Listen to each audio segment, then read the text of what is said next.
What's going on, everybody? It's your boy PTK Blam back in the building with another episode of the Shop Podcast. How was everybody doing this weekend? We are live. Another show. Got a huge announcement. Obviously, you guys can see the layout's a bit different. You guys see a new icon up there in the corner, but we're also waiting on another member. As you guys can see, Stag is not quite here yet, but hopefully he'll fall in at some particular point. Shout out to Stag, man. Appreciate you, brother. Love you. But let's go ahead and just get things rolling. Once again, man, like, subscribe to the channel. You guys are fucking awesome here every single week. You guys come in the chat. You guys make the show fun. So let's keep it going. Retweet the link. Let everybody know the Shop Podcast is live, man. Come get your gaming fix. Let everybody know, man. We love to talk games here. We love to have fun, man. Shout out to everybody in the chat right now. Blue, Fuzzy, you in there lurking. Shansu, Mav, I see you down in there, man. Everybody falling in, man. Once again, appreciate the love and support. But let's go ahead and go around the panel here. So we will start with the biggest news for us personally of the week. And as you guys can see, there is a new icon up there in the corner. You guys will continue to see that icon every single week. So we want to give a big shout out to the newest member of the Shop Podcast, Mr. PongSoul, man. So if I had a horn or something, I would, gong it right now or push it right now. But once again, man, newest member of the Shop Podcast, PongSoul, man, is going to be rocking out here with us every week, man. Once again, everybody, give him a huge round of applause. Once again, all his information is in the link in the description below, so go ahead and check him out as well. But shout out to you, Pong, man. Let everybody know what's going on. Are you excited, man? How are you feeling about things?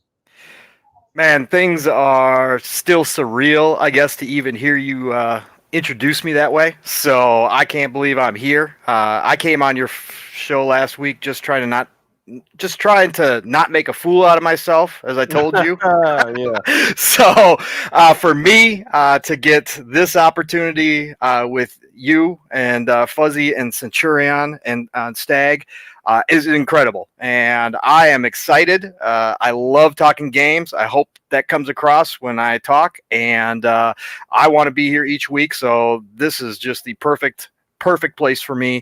I am extremely thankful and can't wait to get the show started. 2021 couldn't have started any better for me as far as this goes. So I appreciate it, and let's do this. Chat, I appreciate all of the people coming out and saying hi, and all the support and love so far when you made the introduction, PTK, and on Twitter. I can't say enough. It hit me in the heart, and I appreciate you all. So thank you very much. Let's get to it.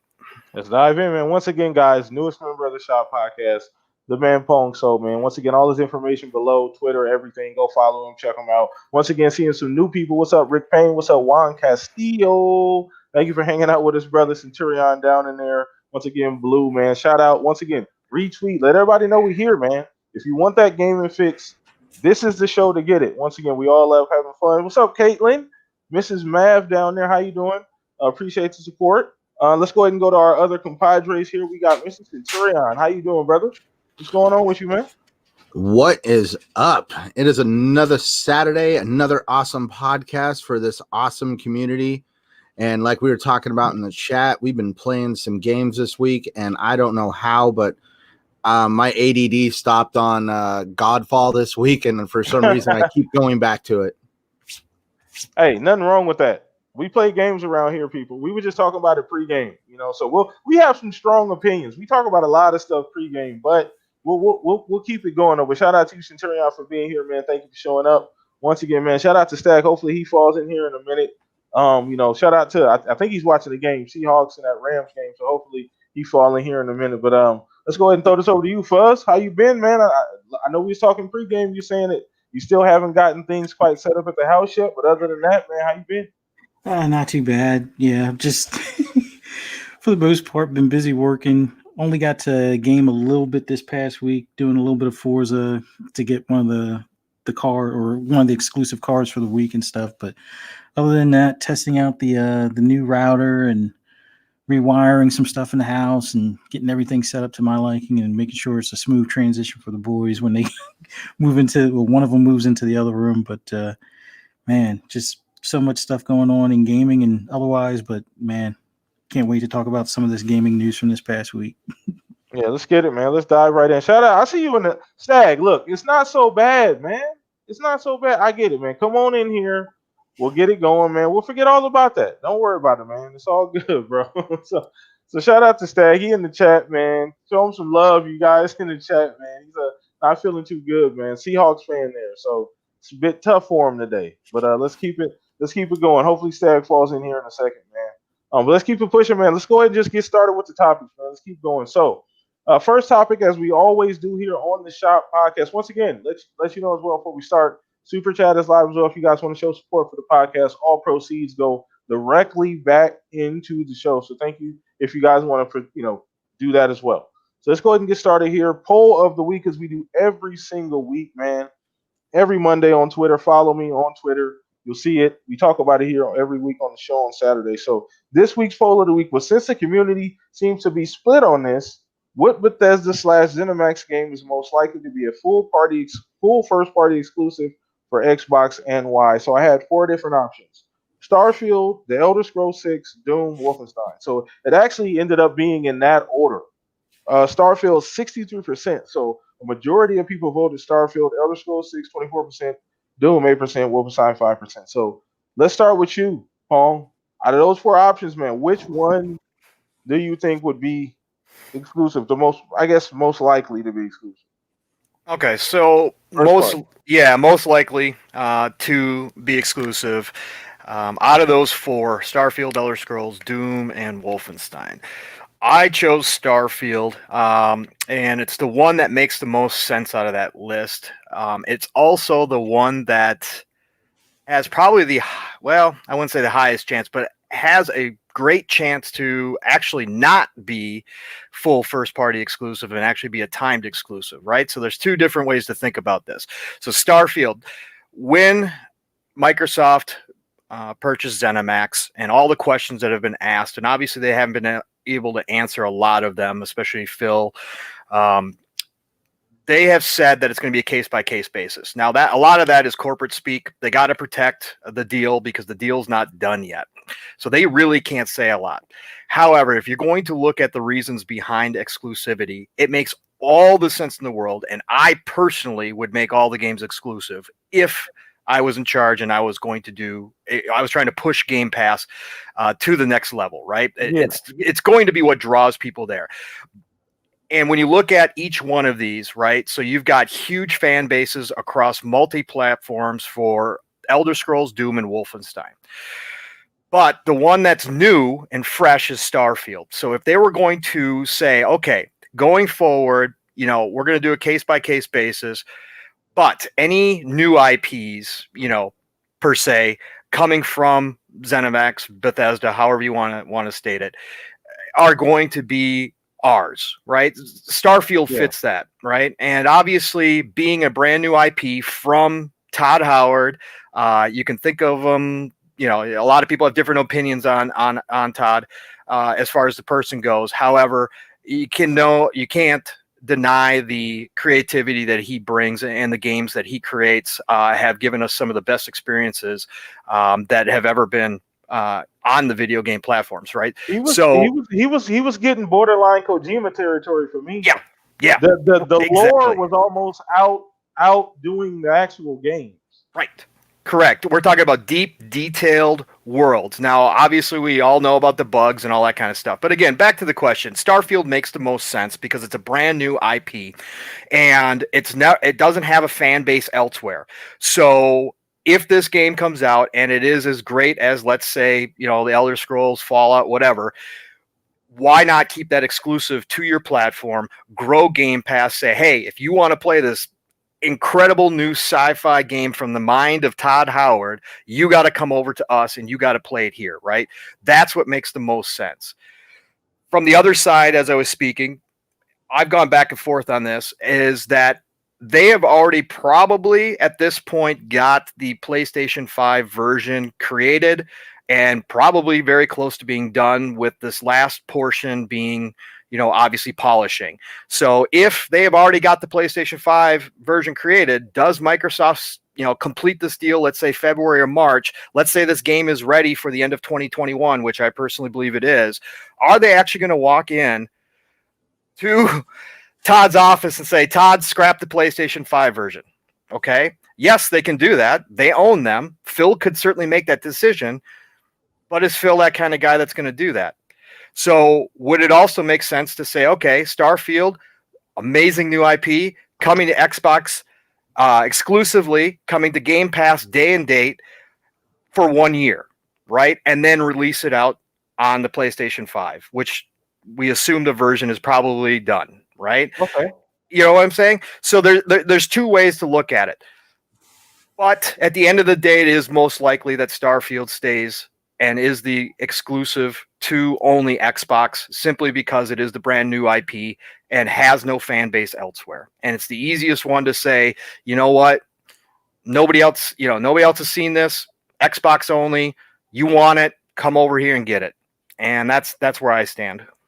Okay. All right. That's a very, very logical answer for sure. If you're thinking long term, I think the people are always, and I think that's what I've heard, especially with my list and a poll that I put up, that being the reasoning behind Starfield being a popular choice as far as it not really, it being the brand new IP out of the bunch. So now another thing, obviously we got to include is, when is this game coming out?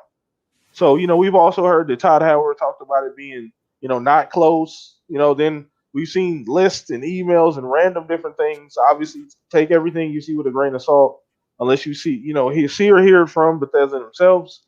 But talking about maybe being 2021, 2022. So let's throw this to you, Centurion, to get your opinion on this, man. Out of those options, which one did you pick, man?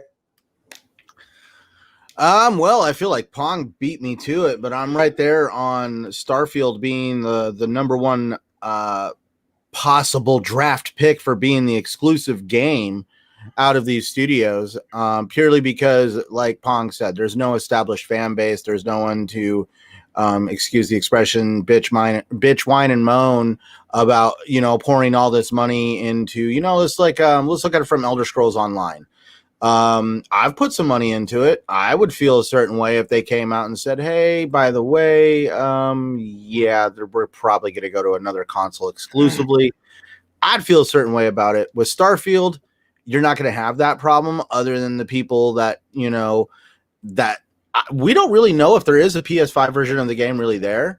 We also don't know how difficult it really is, because honestly, these guys, most of the time, if I'm right, Starfield originally started out as a PC game, and then consoles have just gotten to the point where now this game can be on a console too. So I remember when I first read about this game, it seemed like it was going to be PC only. Now all of a sudden, I think it initially was. I'm not sure. And that's where, and if we go off of what we know about PC is extremely scalable.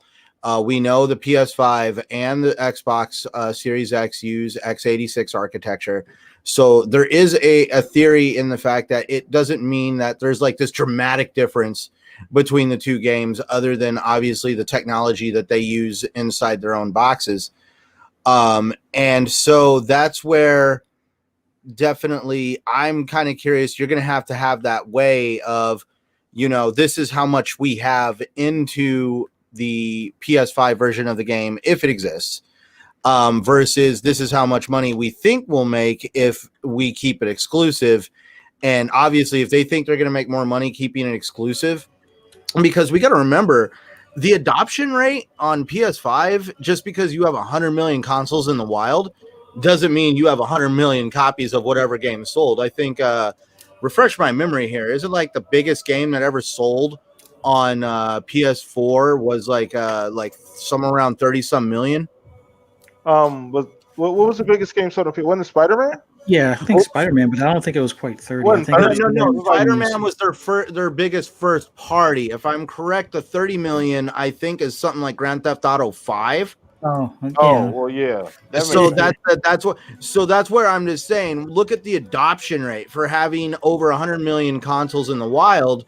You're just like, well, how many people do we really truly think are going to get Starfield? And now they know that, no offense, they know that there's some PlayStation guys out there that absolutely live and breathe to hate Xbox. So that means that they're going to have nothing to do with this game now, purely because Xbox bought the studio. Yeah. Okay. No, that makes complete sense. That makes 100% sense. So It's tough to really say. It really is tough to say. Oh yeah, definitely tough, man. Yeah. Like this whole Bethesda purchase is technically, like we've all said, nothing in gaming has like this big has ever taken place. This was a lot of money exchanged. This was a lot of studios just swooped up at once. And definitely it's going to be fun watching how this plays out going along in the future. Yeah, no, absolutely. So let's go ahead and get this over to Stag. What up, Staggy? I know you in here. I know it's been a rough day, brother. I know it's been a rough day, but appreciate you dropping in, stopping in, man. Once again, Stag. But let's just go ahead and get your opinion on the poll. I don't know if you've seen it, but what are your thoughts, man, out of those 4 options? Oh, is he even here? I don't even know if he's here. Is he? No, he He doesn't might look be like still he's morning. Man, I can actually smell the lavender from the candles from here. Yeah. Yeah, super. All right, so go ahead. We'll let Fuzz go ahead and go, man. Go ahead, Fuzz. All right, with out of those choices, I pick Starfield as well. Pretty much because there's no history of it being on any other platform at this point, with it being a new IP. I figure it's probably the easiest one to sever any ties, since there aren't any ties out there.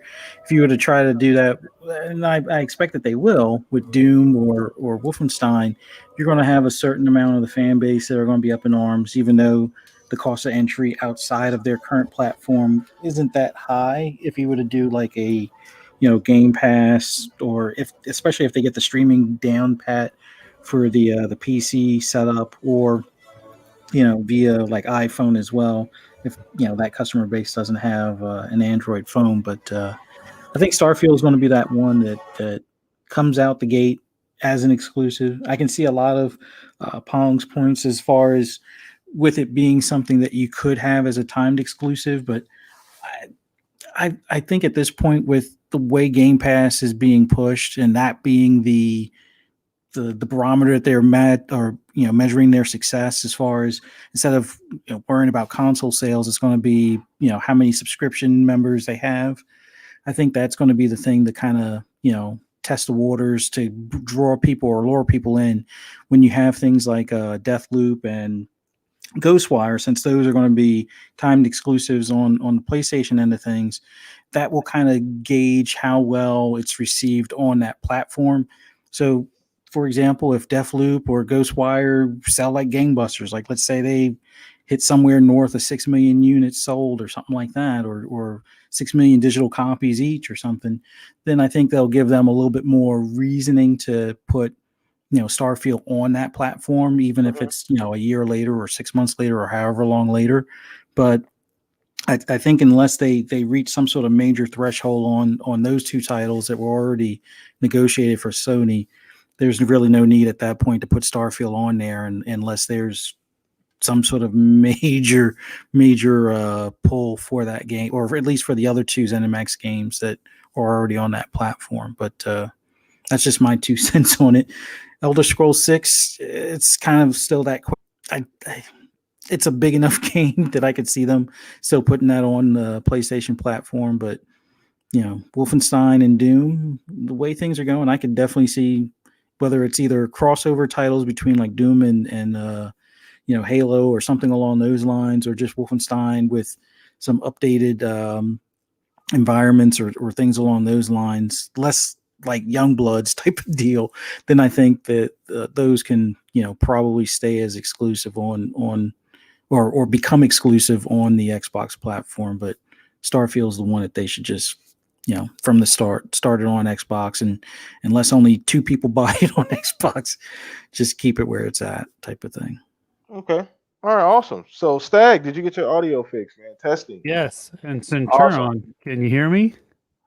Yeah, I just read that. Oh shit, my bad. Yeah. For some reason, StreamYard was grabbing the capture card, not my microphone. I have no idea why. All of a sudden, You gotta love it when like your computer does like when you get an update and Microsoft says like, "Oh, hey, all those settings you used to have, yeah, fuck you." That's the life of a streamer, podcaster, and updates for your computer. So nice. It always does something.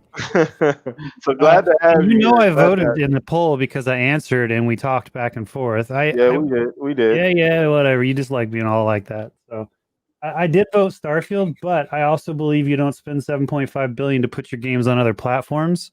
I think just like when Sony bought Spider-Man and yanked it from Microsoft, an Xbox platform, and Microsoft's going to basically do the same thing going forward. We didn't spend all this money to let you play it on that system. You want to play it, you come play it in our ecosystem. You buy an Xbox or you buy Game Pass and play it on PC. That's what I think. Yeah, that makes sense. Once again, I mean, I always say they didn't. I don't think you pay that much money to keep things status quo, man. I mean, I think it's just too big of a deal, man. Now, can I throw one thing out there? No. Sure. Sure. Great. What if they use it to leverage with Sony? What, to put Game Pass on PlayStation? Why would they do that? You got to remember that that's a lot of studios. That's actually a lot of content. You know, that was definitely a big move. Yeah, well, you never that's know. also You a lot never of know. Sony They players might, saying you got no games, and now they have all these studios to put out games to shut people up. Come play in our ecosystem. I mean, that's But what Phil wants. Phil but we wants have people to seen play in their Microsoft- ecosystem. We have seen Microsoft in the past definitely care more about expanding that ecosystem to as many people as they can. Yeah, but that's the past. Well, I mean, it's totally changed with this leadership. You know, Phil's a totally different leader, right?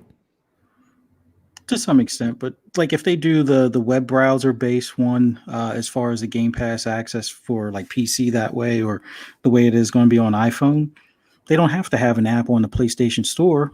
If there's a web browser, which I believe Yeah. there is on the PS5, you should be able to just access Sure, it that way. play. I mean, you're still giving Xbox money, but you're still like, that would seem really weird to use. Whatever.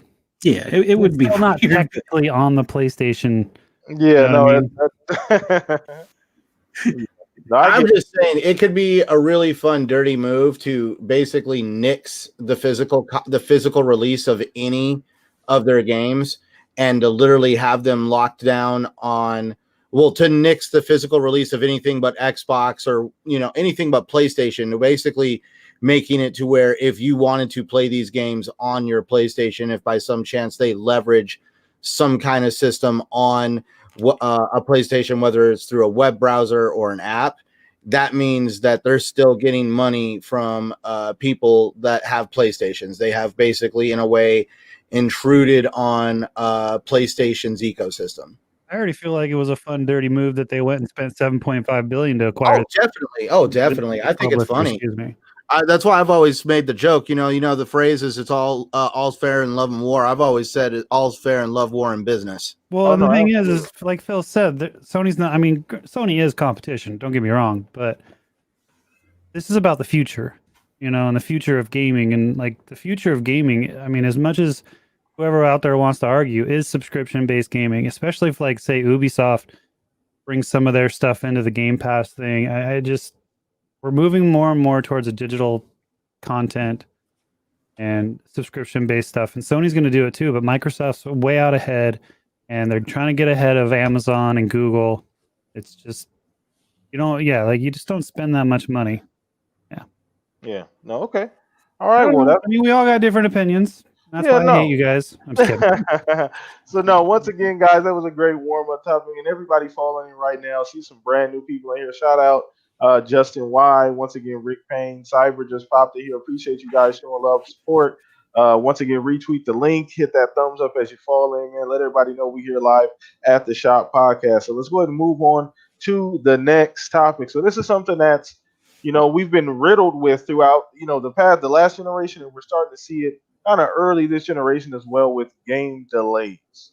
Now, I just want to kind of ask the question, or essentially I posed the question: are game delays going to be more frequent with this new hardware? So obviously, as developers get used to the hardware and they make that transition, they'll get, things will go along a little bit smoother, especially with the COVID situation and people working remotely. That does add a layer of difficulty on top of making games as well. So I guess we have to include that. But we're already seeing it with particular games. And I kind of want to dive into that just to see how you guys feel about that. So let us know, chat. We're going to start with you, Paul. Just regarding game delays. Now, we're looking at it from the perspective that obviously a bad game is pretty much bad forever. I guess technically, because updates do happen and games do get better. So where are you at on that, Paul? Actually, I hope so. I hope it actually happens more. If a game's not ready, I hope the developers actually take a step back and say, okay, you know what, we're going to delay it. And I think obviously the fiasco with Cyberpunk probably, even though it was obviously bad for CD Projekt Red to have to go through this, even though they deserve it in a lot of ways. I think at the end of the day, hopefully this, gives other developers pause and says, okay, you know what, this game isn't ready yet. Let's push it back in the oven and let's get it right, or at least as close to right as we possibly can, so that when it does come out, obviously the experience of everybody, whether it's multi-plat, whether it's single platform, whatever the case may be, they get the absolute best from our game. Yeah. And I nobody likes to see game delays. Me, obviously. I mean, I was upset when Cyberpunk got delayed the first 3 times. So for me, I hate waiting too. But at the end of the day, I don't want to see a game come out and get slammed, especially a game that is good, like Cyberpunk is for myself. I hate to see that other people can't experience it the way that I am, and also, agree and say, hey, no, this is actually a great game. It's unfair to the consumers. Especially all the people that do put faith in these developers and put in pre-orders ahead of time, and say, hey, you know what, we trust you guys. We're gonna, go ahead and give you our money up front. I think that consumers need to take a step back from doing that as well to make these devs prove to them that it's worthy of the purchase. But as far as the delays go, I think devs definitely need to say, hey, and be honest from the get-go. I think they need to talk to their entire team and say, hey, is this game ready to go? And not worry so much about, investors or whoever, as at the top. So I'm gonna play devil's advocate. So Yep. there's a caveat to this, and I know Cyberpunk is going to be used as the example quite a bit here. I got a feeling, but Cyberpunk, just remember, it's a very unique situation because of look at the game CD Projekt Red was coming off of, the expectations. I don't know if there's another studio that had higher expectations for their second game, than CD Projekt Red. So I think the ceiling's a little bit higher for this particular game. But no, absolutely, I 100% agree that as far as you saying that, they have to deliver as far as from a consumer standpoint. You can't give people a broken product. Like something that doesn't work, that's unacceptable. No, and I agree with you, and I agree with you on all points as far as the hype level for this game is something that is unique, and absolutely, and that obviously puts more pressure onto how the game comes out and what everybody's expectations of it are. But I think smaller developers as well should obviously, again, just be honest with themselves, and take a step back and say, hey, if our game's not ready and we're putting this out, even as a smaller developer or even as somebody who doesn't have a track record, and again, remember, CD Projekt Red did have to fix The Witcher 3. Yes, obviously, The Witcher 3 didn't come in with the expectations that Cyberpunk did, because obviously The Witcher 2 was not the commercial success that The Witcher 3 wound up being. However, it still was a broken game. And I just think overall it's a good thing. We've seen it already, like you said, coming into this year now. Outriders just got pushed back. Yep. Which that game has some steam. But you know what? After Cyberpunk, what we saw from the commentary, or at least what I saw from the commentary from the community, was good. Good. Take your time. Go ahead and do it. Whatever it takes. We just don't want this to come out broken, because we all are looking forward to this game and we want to enjoy it. So please make it good. And I think at the end of the day, that's the best of both worlds. The dev, takes the time, fixes the game. The consumers buy it, get the experience that they expect. Everybody goes home happy at the end of the day. Bingo. So let's go ahead and throw this over to you. Great answer, Pong.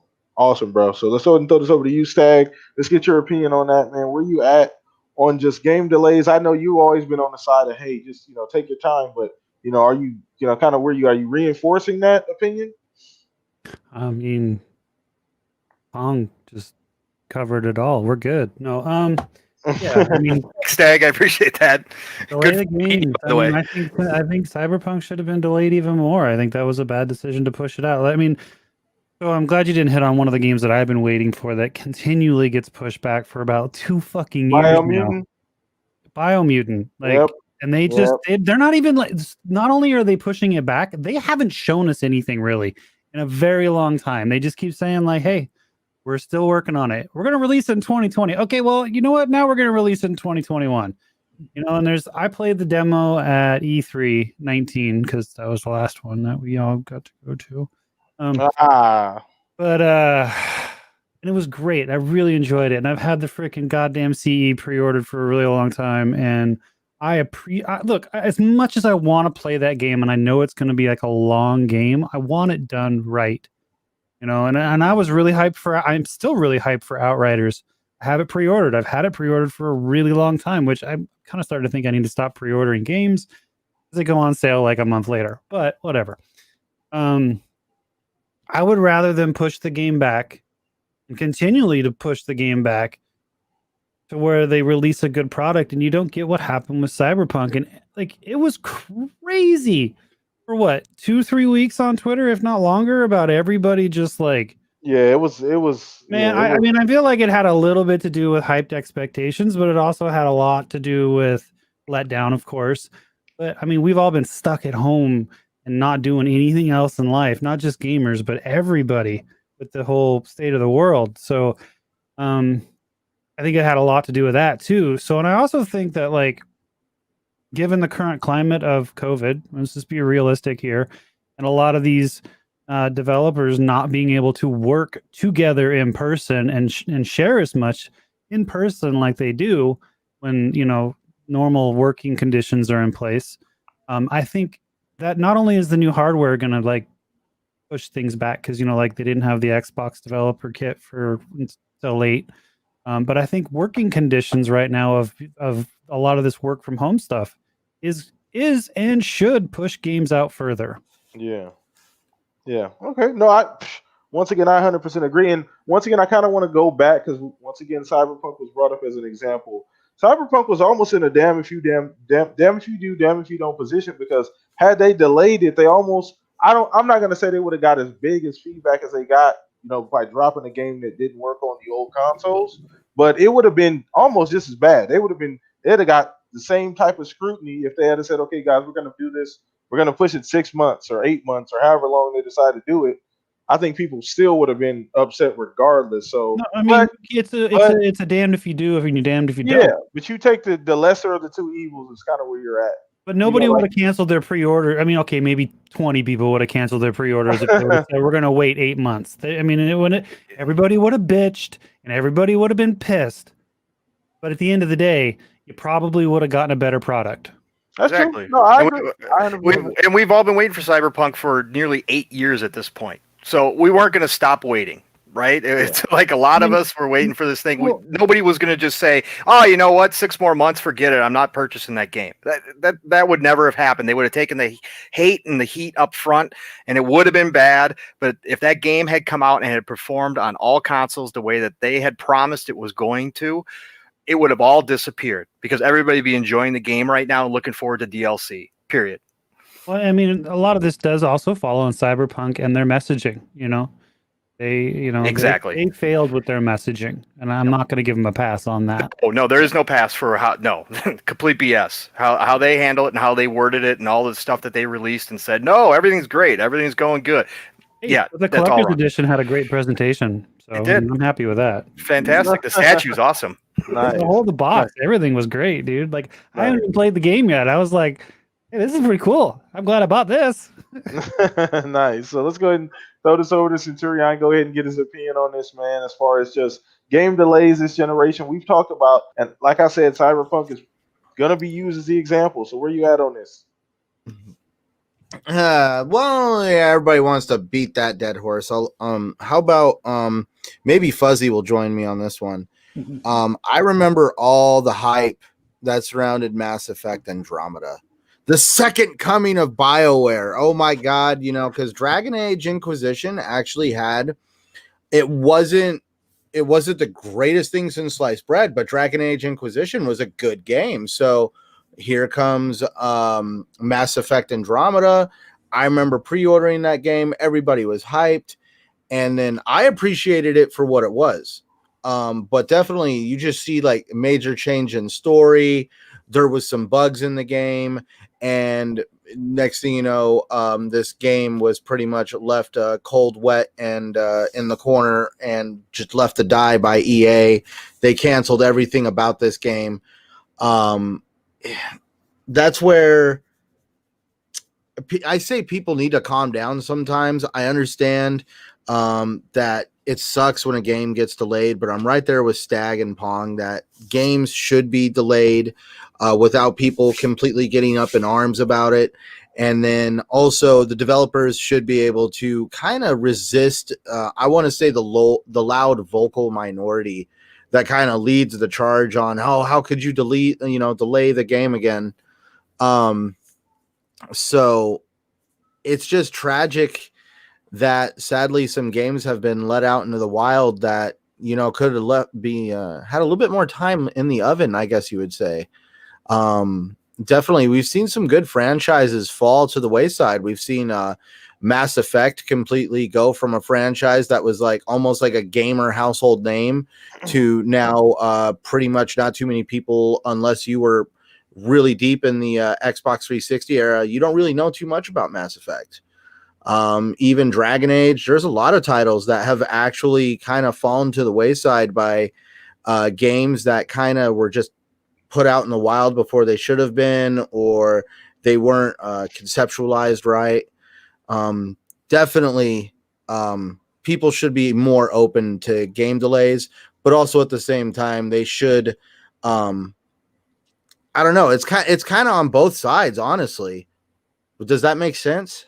Yeah. Yeah, no, that makes sense. I'm sorry, but in some ways we hype this stuff up pretty big. Some of these people, my God, some of the way you hear people talk about some of these game developers, I mean, they might as well be walking down the red carpet. Definitely there's some idolization. They float on air. Come on now. Huh? Those developers, they all float on air. Oh, I know. They all float on air.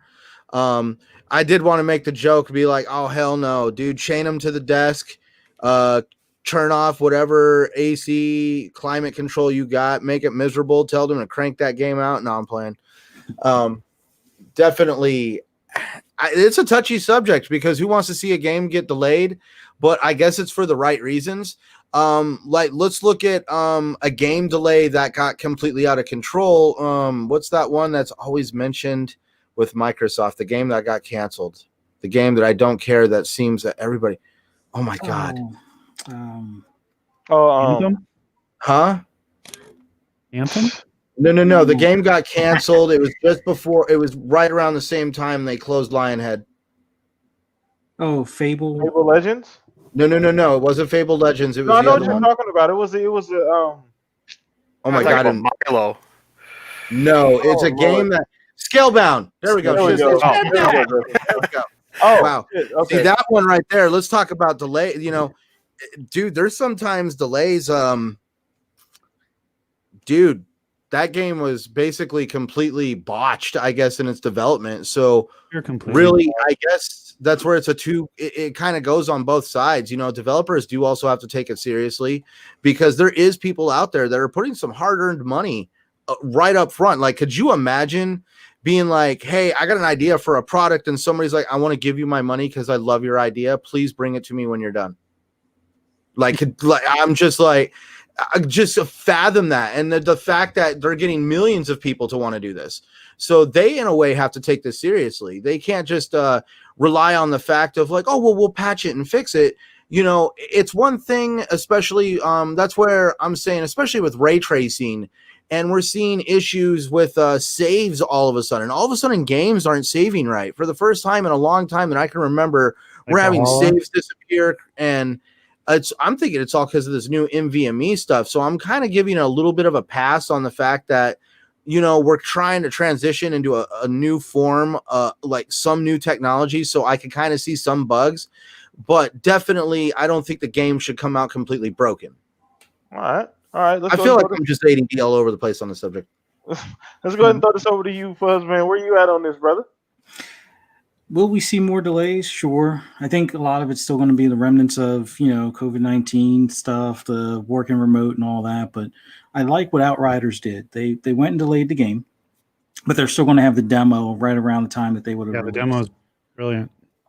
Yeah, because at least, and this is something I would like to see more devs do, is whether it's an alpha, a beta, or a demo, however you want to look at it, give enough time for your excited fan base to try the game and give feedback. Because a lot of times when you see demos, like example Anthem or even The Division, their demos are usually about maybe 3 weeks to 2 weeks away from the actual launch of the game. So there really isn't much fixing that can be done in that time frame. So if they find that, the loot table is completely broken, or map out of bounds sections are completely botched or something, or whatever other bugs may pop up, it's like, well, the game is already gold pretty much, and it's coming out in 2 to 3 weeks. What can you possibly fix?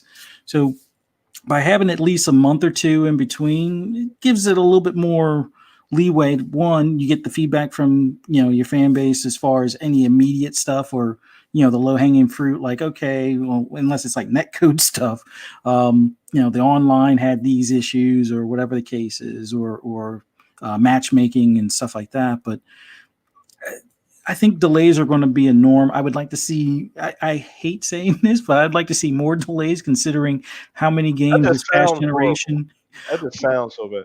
Well, considering how many games came out this past generation with just like day one patches and things still didn't quite work right. They weren't completely broken in some cases, but there were still like, and I always harp on Drive Club. It was like, game was delayed a year. It was an online racing game. So the whole premise of the game was to race online. You would think that the developer had that under wraps and would, have everything kind of figured out. The first 2 months, you couldn't race online against anybody. I mean, the leaderboards were kind of working, kind of not working. They had to reset them several times. But after 2 months, it was like every 7th race you would attempt to enter, you would get into the race. But then the next race that you would sign up for, you'd get kicked. So it's like, how do you delay a game a year that's an online game and still the online is broken? And I know some people complain the same about like the Master Chief Collection, where it had some issues with matchmaking and things like that. But it just seems like there should be more delays, like especially if it's going to be a particular feature that the game is built around and it's still not working. Although I guess in some cases it might be a little hard to test or completely, push the servers to, the normal, paces as far as the amount of people playing the game at concurrently and stuff. But I would just like to see more delays to have it where there aren't as many day one patches and still a broken game, or still, some major issues with save files getting corrupted, or save progress not working, or, random things like that. But well, hey, Fuzzy, instead of delays, what if we just gave these game developers realistic deadlines, and broader timelines to actually complete games? That would be nice. I mean, I was watching that high score thing. I mean, the same thing happens with the company my wife works for. Is like there's just always these unrealistic expectations of getting things done sooner than is like damn near humanly possible with man hours. Yeah.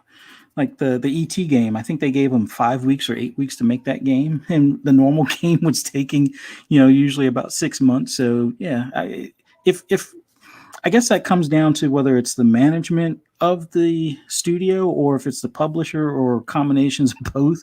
But yeah, there needs to be more of a realistic expectation inside the actual studio first and the publisher first before they really even get to announcing the game. Like, I know, like, what is it? ZeniMax's old MO is to not announce the game until it's pretty much done, minus polishing, give or take type of thing.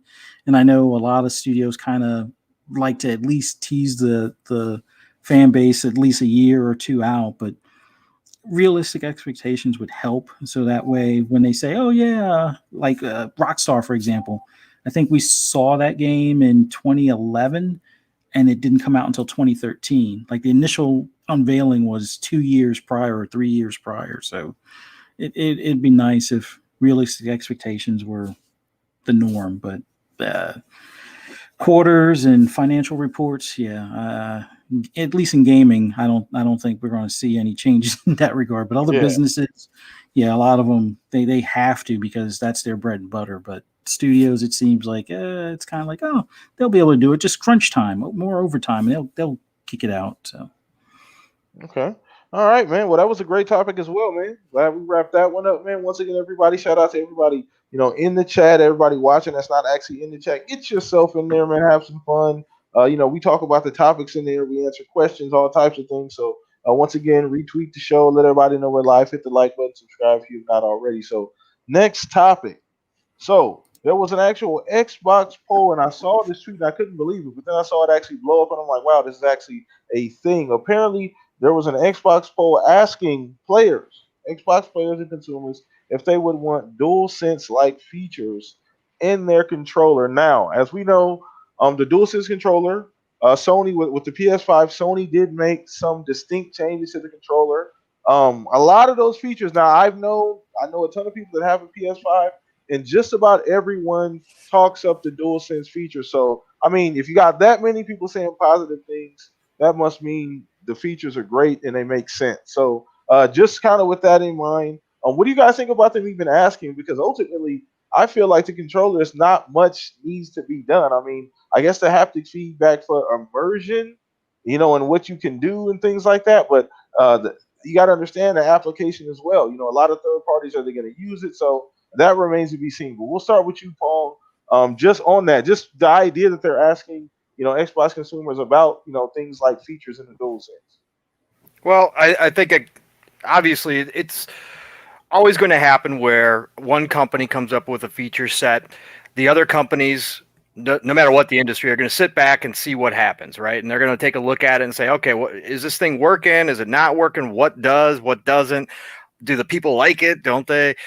And they're going to sit back and let another company test it. So I think it's obvious that Microsoft would look into this because of the initial positive feedback that has been out there for the DualSense. I personally have not touched a DualSense yet, so I can't speak, obviously, from personal experience with it. However, again, from a company standpoint, from a technology standpoint, it makes sense that Microsoft is going to look into this, right, and see if there is a lot of people that are looking for this within their own community now that, maybe some of them, probably a good portion do own the PS5, or at least a lot of people probably have it at this point and never touched it or been over a friend's house and have actually tried it out. So I think it's a good thing. I think you always should be looking for that next step or that next level up or that next innovation that's going to make your product itself better. From a personal standpoint, I may be the odd man out here.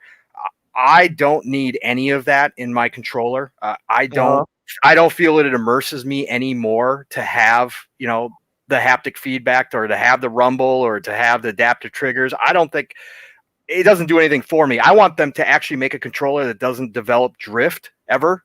I like them to finally get that done and just perfect that aspect more than anything else.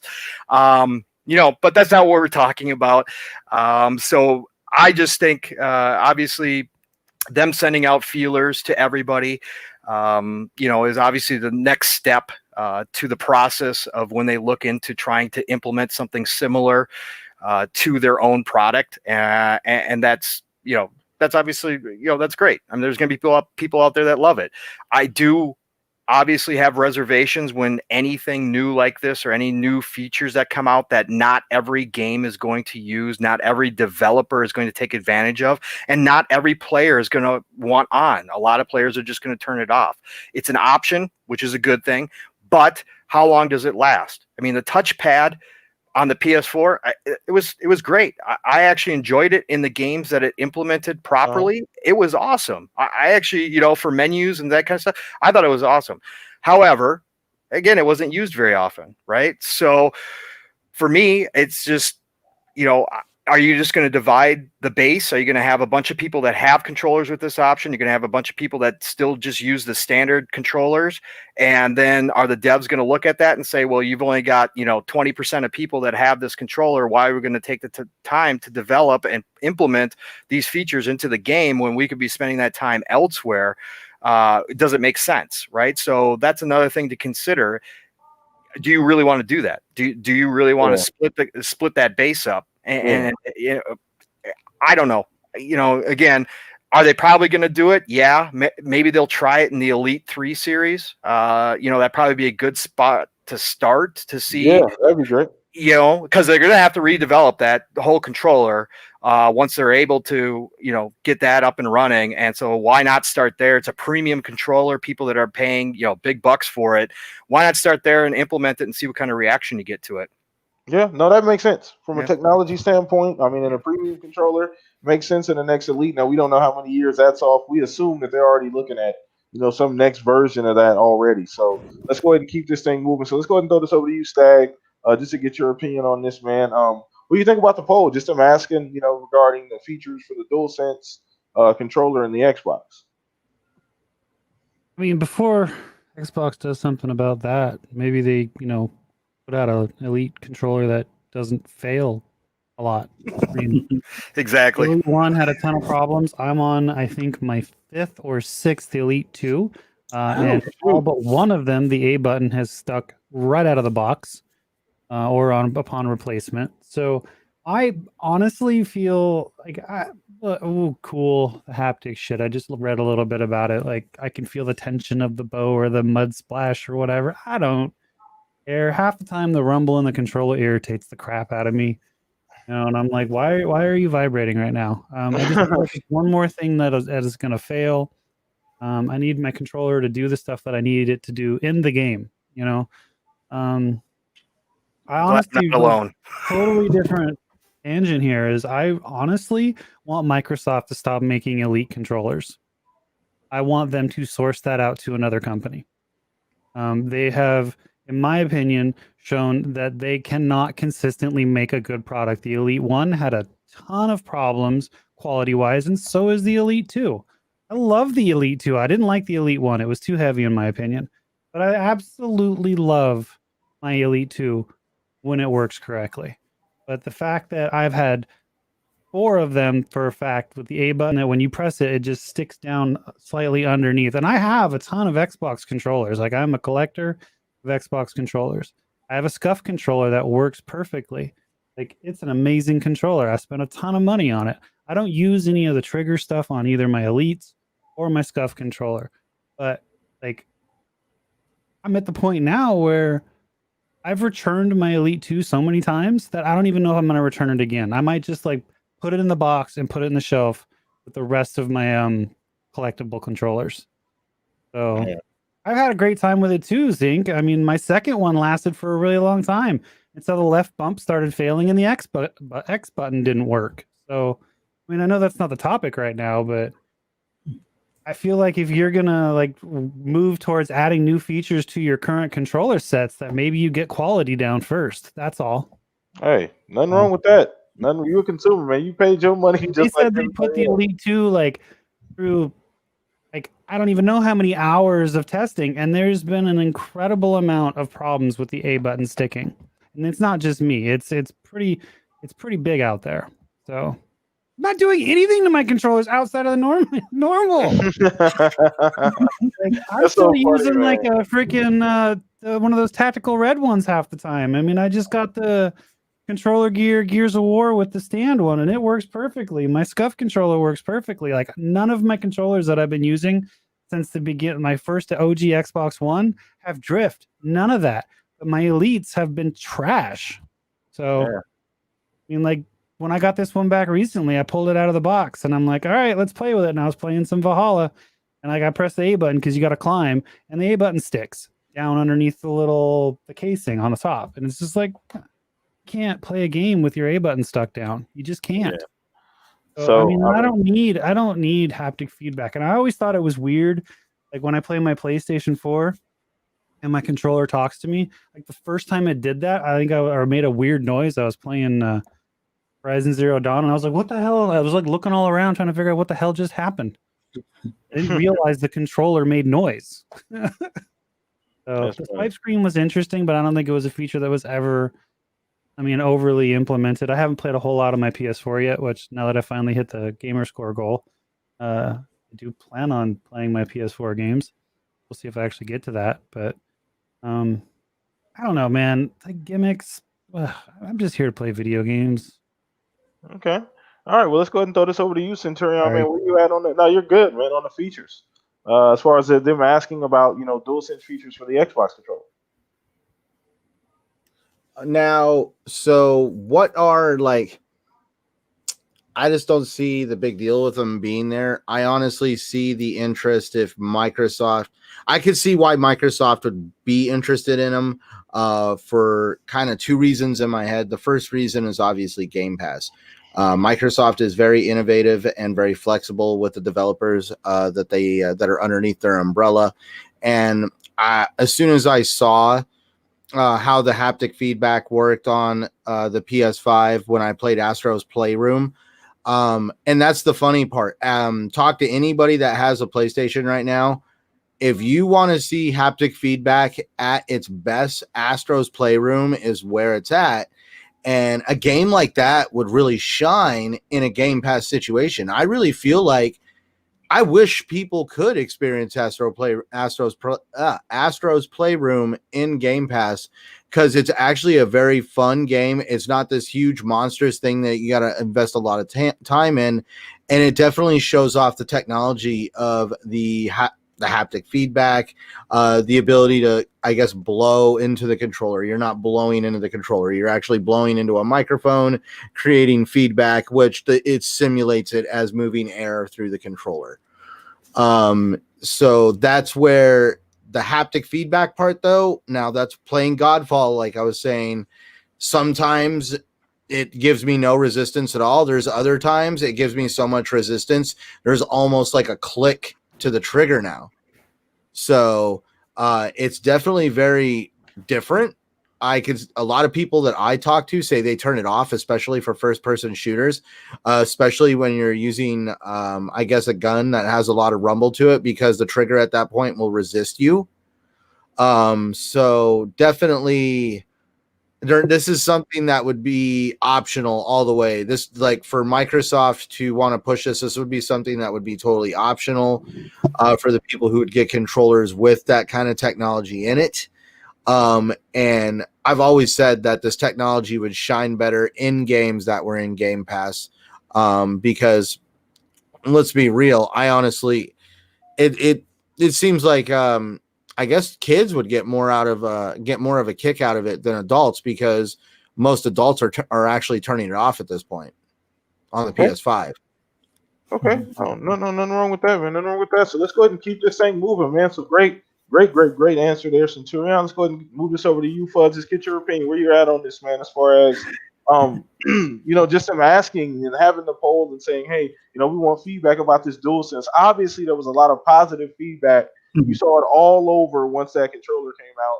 People talking about how it works, specifically with that Astro's Playroom game. Obviously, we'll have to see if, because we'll see if like a game like Ratchet and Clank, which does all these neat things with time and have these different surfaces and powers, I want to see if it's going to be implemented in a game of that caliber. So that's going to be kind of one of those things. And that game comes out fairly soon, I think 2021 at some point. So we'll see, because Astro's Playroom is completely different than Ratchet and Clank. Right. So let's go ahead and go ahead. Well, I'll try to keep this as short as possible because there's so many things I want to touch on. I participated in the survey. I thought it was interesting that they asked about that. I gave my 2 cents that I would like to see some of the features added, but please, for the love of all gaming, test it to make sure it doesn't break. The triggers are going to probably be the I would say the weak link. So as somebody that has a PS5 and has played Astro's Playroom and has played Miles Morales Spider-Man, that haptic feedback is great in Astro's Playroom. It's not great on battery life, but it's great as far as the different feel, whether you're stepping in sand or it's snowing or whatever the case is, you can feel just different sensations out of the controller. While that's great, I know everybody's saying, "Oh, you get 15 hours plus on it." I only got 6 hours of playing Astro's Playroom on a charge. Now on Spider-Man, I can go 2 days of probably like 8-hour sessions, give or take, of playing Spider-Man without having to worry about recharging it. Astro's Playroom eats that battery to no end. So I already had an issue with PS4 with the DS4 battery dying in 4 hours. Really don't need that much haptic feedback if it's going to be a drain on the battery. Great feel, but the rewards versus the costs, I don't really particularly care. Switching over to the Xbox controllers, I've had an Elite 1. I have the Elite 2. I've gone through 5. No, I went through, I want to say 4 Elite 1s. The first one was stick drift was the issue, but that was partly my fault because of games like Division where you have to push to run, and I didn't understand you don't have to just push and hold to run. Noob move and stick drift after a little bit, but all the ones after that, like that first one, other than the stick drift, was perfect for over a year, no problems outside of that. Every last one of them that I had after that, that rubber casing for the grips just pulled apart. Now, bought my son one of the Prestige scuff controllers. Knock on wood. Christmas gift. We'll see how that thing holds up in comparison, but so far so good. But all of the other Elite ones, that rubber trim, except for the last one, which I refuse to touch. I changed out the controllers. In fact, on the previous one, I even changed out the grips to the scuff grips, and those even come apart. So I think it was more of a bad design or just bad glue. That first one, the glue was flawless. The glue on all the other ones were a problem. My Elite 2, I didn't have the A button stick, but every now and then it seems like the A button doesn't recognize a depression. But I would say that's probably 1 out of 200 presses. So that's the only reason why I didn't, return it or exchange it. The Xbox button, that one seems to be more problematic. It's weird times where if I go to cut the Xbox Series X or when I have my Xbox One X on with that controller, every now and then, probably like every second or third time I turn it on, it's like I have to press and hold for longer than what it should be to cut it on. But outside of that, the Elite 2 has been pretty good to me. So I guess I got kind of lucky with it. But overall, I would say if they're going to add those haptic feedback things, definitely don't have them turned up as high as they have for what Astro's Playroom is set or what some other games have set, because you've already heard some people breaking the triggers on that. You can turn off the haptic feedback on the PS5 DualSense, but there's going to be a lot of people that don't know to turn it off or don't bother turning it off and still press against the resistance and wind up breaking the controller. So I don't know if Xbox really wants to have that recall, well, not really recall, but that much of a breakage problem, which I'm pretty sure there's a lot of people not talking about the breaks, considering when I go over to Best Buy and see how many return PS5s and whatnot are there. There's a lot of hush hush going on some of that stuff. But aside from that, they can go ahead and add that in the Series 3. More so than having haptic feedback, I would rather have a ID at Xbox, or what is it? The Design Labs. I would much rather have a Design Labs Elite controller. Yeah. I don't know why they don't do it.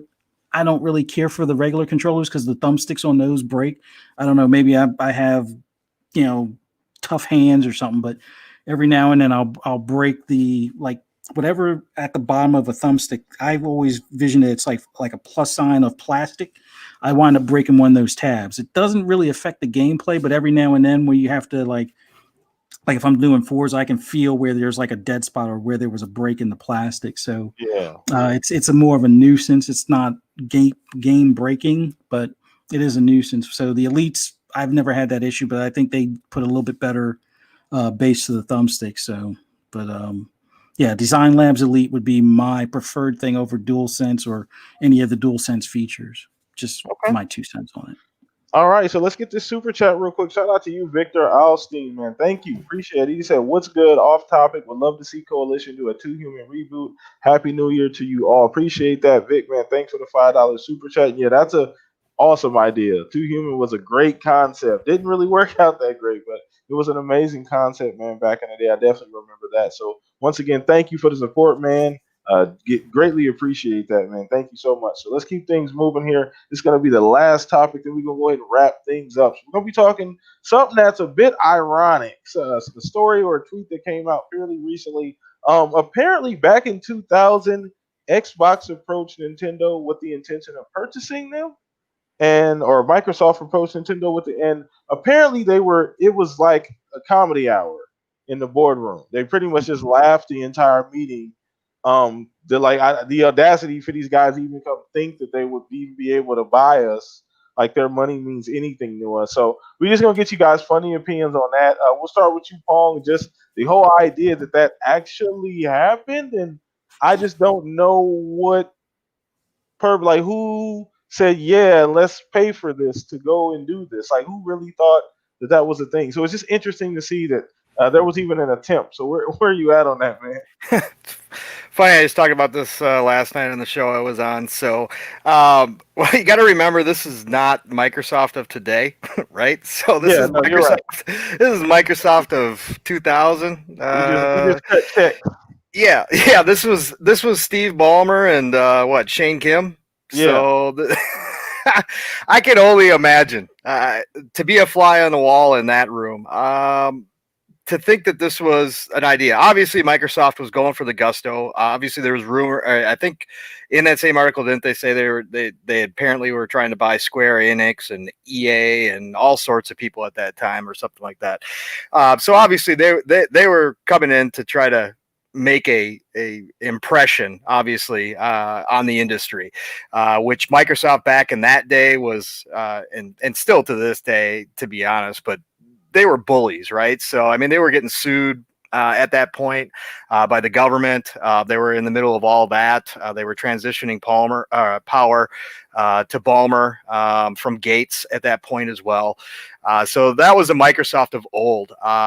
Absolutely hilarious to think about. I mean, crazy to think about that if that had actually happened, where we would be at. I personally, as I said last night, it would have been an absolute complete disaster. Oh, yeah.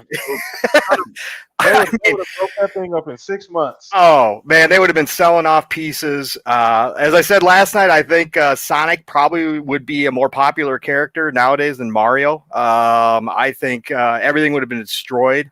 They would have tried to put American business values into a Japanese company that has built themselves an empire based upon how they do business that way, and Microsoft would have had none of it. They would not have been able to leave Nintendo alone. Right? They would have gone in and they would have messed everything up. So, but yeah, I just think it was probably a power move. I think they were just looking to, hit the home run right out of the gates and obviously have some of the biggest franchises underneath the umbrella and say, hey, we got the monopoly on some of the biggest franchises. Come to us. You need to buy our stuff, right? I mean, if you're going to swing for the fences, you might as well go all the way. So, I mean, you probably go all the way to the top because that's about as big as it gets. So, I give him credit for that. But, I mean, it was asinine. I mean, even though we were that was a different space back then. Right. Xbox, like you said, they were the new kid on the block. But how dare you have the audacity? It's almost like one of those Japanese movies where you got the protagonist walk into the bad guy's lair, and the bad guy's like, "How dare you, walk into my lair?" Kind of a situation, but it's kind of funny. Like you said, to be a fly on the wall would have just been amazing. But let's go ahead and throw this over to you, Stag. Kind of get your opinion on that. Just what do you think about that, man? Just the whole idea that actually took place. It's a crazy idea. It's definitely interesting. I don't think it's that outlandish to think that Microsoft at that time in the gaming industry would go at Nintendo in a way because they were lagging far behind Sony at that point in game everything. Like Sony was and was killing it. You know what I mean? Yeah. Like Nintendo was falling behind, and you could see from a Microsoft standpoint, we're like, all right, this might be a moment of weakness for Nintendo. Let's try and we're trying to launch our own thing. Let's just see if we can pull it off. Now, don't think it would have ever worked out. I mean, let's just take what happened with Sony and Nintendo, for instance, and their debacle. So of trying to work together. But And wouldn't that be? I don't know. I don't know if like the games would have been ruined. I'm curious like what Mario would have evolved into if maybe it would have been like less cartoony or I don't know, man. It's like it is definitely a curious of what ifs, but Mario shooter. Yeah, we could have had a first-person Mario shooter. It would have been great. we've got everything else. Mario, right? I just want to think of what Mario would have been like during the Donnie D era with the Kinect. Oh my! I mean, just take like I guess maybe Raving Rabbids, who's like maybe, Yeah. but I don't know, man. Like it would have definitely changed a lot of things in the industry and like put it on its head for a minute. And if would it have worked? I mean, we could say no, but we don't know for sure. I mean, it could have worked, and it could it could have been amazing. Who knows? But it probably wouldn't have been. I mean, it's too like Pong said, it's two different ways of running businesses and going about business when it comes to the Eastern culture versus the Western culture and philosophies on how those two businesses are run and their markets and all of that. It would have been interesting though. I mean, Microsoft was right. Like we're really good at hardware. You're really good at making games. That part made sense. Yeah, Everything else didn't. Yeah, I just don't. I mean, how much influence could they have on Nintendo as well as just the fact that that's just such a crazy idea that they even say, you know what, let's do it. Like, But hey, they got Halo, and the rest is history. True, true. Because that was going to be my point. You get Nintendo, you probably don't buy Bungie. So at that, they already had Halo before they went into that deal, from what I was reading. Oh, you know what? I think they might. Well, because I know that Halo was originally supposed to go on Apple computers. Yeah. But that shit all changed. But I mean, also like Halo was a very small developer. It was. So. It was. You're right. Good point. We didn't know Halo was going to be the Halo we got. So good point. But anyway, let's go ahead and throw this over to you, Centurion. Get your opinion on just this deal and where you at, man, and just the idea that they actually went and did this. Well, I have already talked probably like a crazy man in this show. So where am I at in my mind with this whole thing? I'm thinking about how fun it would be to play Forza Mario Kart. God, you could go so many directions with what Microsoft could have done. Oh my God, it's funny. Do I think it was arrogant of them? Probably. I kind of have to agree, though. Do you blame them? No. Yeah, Nintendo was in a position at that time where Microsoft was like, hey, you know what?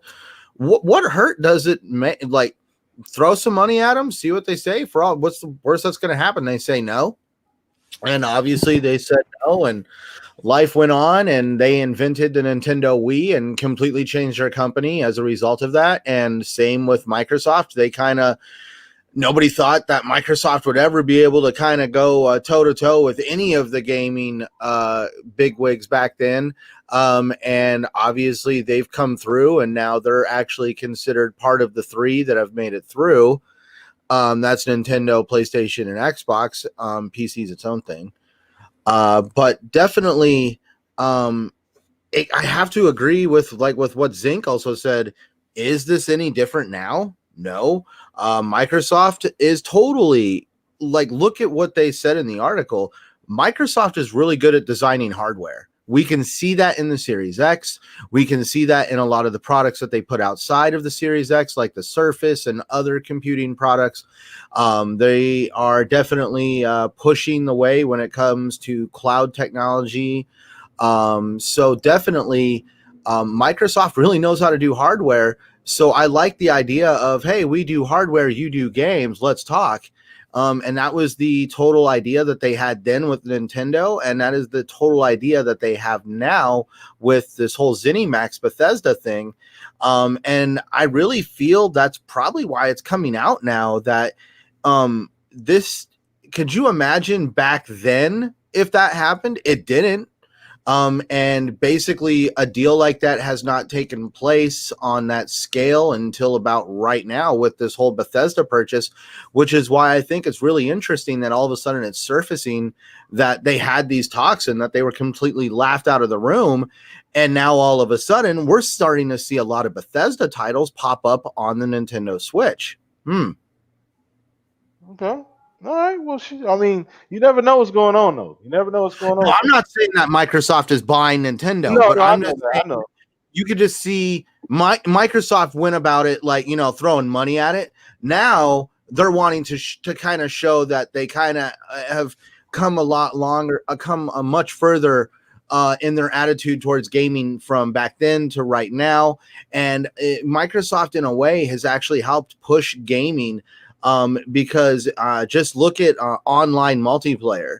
Online multiplayer was always kind of like an afterthought for most games until Microsoft, started pushing, well, we can hook these things up to the internet and all this other stuff. Let's really try to push this online multiplayer thing. And obviously the rest is history with Xbox Live. Yeah. Okay. So let's go ahead and wrap this thing up with Fuzz. Get your opinion on this thing before we wrap the show up, brother. Well, I know you guys were making fun of me with my tea leaves before. When there was that thing from Bethesda with Doom Guy and Animal Crossing New Horizons. So it's like, oh yeah, that story about, Nintendo laughing at him came out at a perfect time. So me drinking my coffee with Bailey's, I'm like, Microsoft just bought Nintendo. And yeah, that sounds ridiculous because $85 billion company, Microsoft has a few $100 billion around as far as liquid assets that they could use. But you know what's really funny? Nintendo of America today has been posting that they just got an Xbox. So maybe, I don't know. No, but on a serious note, it was kind of funny. That the whole oral story of the start of Xbox and Nintendo laughing at them, and I can only imagine just going into a board meeting and having the other side laughing at you for an hour, and it's like, yeah, you can get up and leave, or you could just sit there and take it. And I guess they sat there and took it for the most part because, hey, what are they going to do? But that outcome, just my 2 cents on where Microsoft was back then. I don't know if it would have been as glorious as what we envision now, type of thing. But yeah, I think it was probably for the best that Nintendo did Nintendo things and stayed independent and stuff. But yeah, they Microsoft or at least Xbox division has always had or at least more so as of late for the past generation at least, had a friendly relationship with Nintendo. And considering how friendly Nintendo is, I guess they feel bad for laughing at them with that story coming out. They're like, oh yeah, we got an Xbox, and oh man, this thing is amazing. It can do anything. I mean, look at Nintendo of America's Twitter account. Unless somebody from Xbox hacked it, I don't know. There might be something going on. Shoot that to the DMs of the chat if you can. Let's see. Yeah, I'll try to see if I can find that. But yeah, it was just kind of funny overall. Hearing that story and just knowing how, Microsoft now being where they are today and Nintendo being where they are today, it's probably for the best that they didn't do those things. But still a cool story nonetheless. Awesome, and I think it's great too. I mean, it's cool. I mean, regardless of the timing, with tea leaves or whatever you want to call them, a crystal ball, anything else you could think of. It's just interesting to see that actually happened. Like, that's crazy. They actually thought, like, listen, let's go in here, let's give our best effort and see if these guys bite. We're the new kid on the block, but these guys have been around forever, making iconic games forever. They're the big boys, and you just walk in there with a blank check and say, hey, we're just gonna buy you guys. We're a bigger company, we're worth more, so let's just buy it. So that's just crazy, but ultimately, it would have been very interesting to see how that would have played out with exclusives and Mario and just all of that. All of that is interesting to see. But let's go ahead and wrap this thing up, man. It has been a fantastic show, especially with the debut of our newest member, PongSoul, man. But once again, we do appreciate everybody here that came out, hung out with us, everybody in the chat, everybody that just watched live. You guys are always amazing. Everybody that donated as well. Everybody that hit the like button, subscribe to the channel. So let's just go ahead and go around the panel here. Let everybody give their goodbyes and just, obviously we'll catch you guys next week. But we'll start with you, Paul. Once again, newest member of the Shop Podcast, man. Thank you for just being a part of the show. And hopefully you had a great second experience and we can continue having great shows together. But once again, guys, give him a huge shout out. All his information is in the description below. But I want to say personally, as well as from a group of us collectively, thanks for just hanging out with us, man. Oh, absolutely. The pleasure's all mine. Stag, again, great to finally be on the show with you. Absolutely awesome. I appreciate all of you guys for making this easy. That's the main part. Easy and fun. Let's put it that way. Those are the two main pieces to doing this. Even though I'm new to the game, again, without the group effort, it wouldn't matter. So appreciate you all. Appreciate everybody in chat that came out tonight to say hi and show love and support. All you guys are awesome. You know that. But yeah, another great show. You can obviously find me at PongSoul on Twitter. Same name. You can find me on Xbox Ultimate with Fun Speculation and his wife Caitlin on Friday nights. And then obviously from here on out, here I am right here. So awesome to be here. Thank you. Awesome second show. I can't say enough. I appreciate you guys and definitely look forward to next week. Awesome. So once again, man, great having you on the show, man. Now that you're going to be here every week, man, you're just adding to what we're building here, man. And once again, shout out to you and everything that you do. So once again, everybody, please support this gentleman. Go to his Twitter account, follow him. Obviously, he will be here on the Shop Podcast with us every single Saturday. Let's go ahead and keep it moving. Let's throw this over to you, Stag. How you been, man? I know the gamer score hunt is over with. How you been kind of like decompressing?